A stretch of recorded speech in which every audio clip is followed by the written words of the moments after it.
Hey, my name is Stu Perry. Welcome to The Lift. All this week we're talking about the Bible and why it's important and how to study the Bible. And then we're going to even take a look at someone who was saved because they decided to read the Bible. Well, today we're going to be focusing on the how part. And so many of us, we read the Bible and we look at it, we glance at it, and then we completely forget it or we don't know how to apply it to our lives. But that's not how it should be.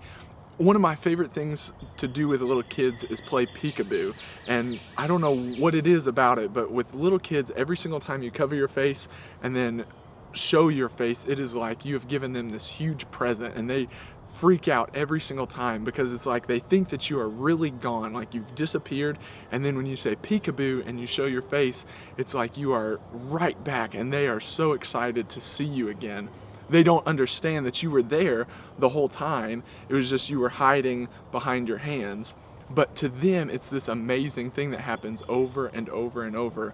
Well, some of us, we like to read, and some of us, like me, do not like to read. And so we will be reading something and we'll kind of zone out and we'll be thinking about something else, and then before too long, we'll look down and we'll see that we've already flipped the page and we don't remember anything that we've read up to that point. And that's not how it should be. That's not how we should study the Bible. In the book of James, what it says is that if we do it like that, if all we do, if we're just glancing at God's word, it's just like we're looking in the mirror and then we forget what we look like. It's like we're playing peekaboo, but with ourselves. It says that we can't just listen to God's word, we can't just glance at it, but we need to do what it says and apply it to our lives. So today, how to study the Bible, I'm going to give you a few useful tips that I think will help you.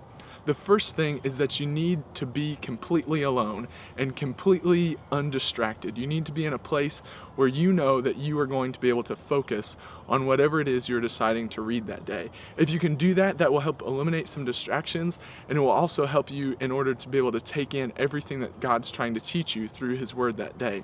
The next thing is read it more than once. Don't just speed through it as fast as you possibly can, but look at it, make sure that you understand it, and then read it one more time to see if you really are getting what God's trying to teach you.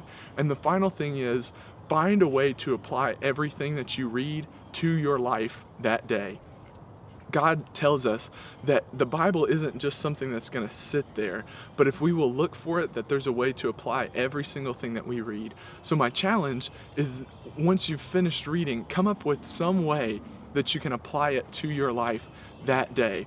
And what James says after he talks about reading the Bible, and he says don't just listen to the word but do it, and he says if you're just listening and not doing, it's like glancing in a mirror and forgetting what you look like. After he says that, he says if you will study God's word and you will understand it and you will apply it to your life, then you will be blessed for doing that. And what that means is you will be taking those steps closer to God, and in turn God will be taking steps closer to you. The journey is really difficult, and without our map, without our guide, we wouldn't be able to make it. But if you don't understand the map, if you don't understand the guide, then that's no good either. So what we need to do, what we need to focus on, is understanding what God is telling us. Not just taking the time to read it, but taking the time to understand it. And if we will do that, then we will be given so much strength for this journey, and we will find that strength is so much more than muscles. This is The Lift. Hey everybody, this is Matt Smith here for your fitness tip of the day. Today I just want to talk about some spotting techniques when you're using the dumbbells. Exercises that I'm talking about could be the shoulder press, any of the bench pressing such as incline, regular, decline, or even chest flies with dumbbells. What I commonly see in the gym is people spotting from the elbows, and this can cause two big problems.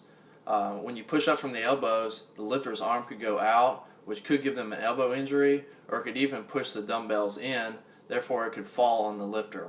What you want to do is you want to spot as high up on the arm as possible, closest to the dumbbell on the lifter's wrist.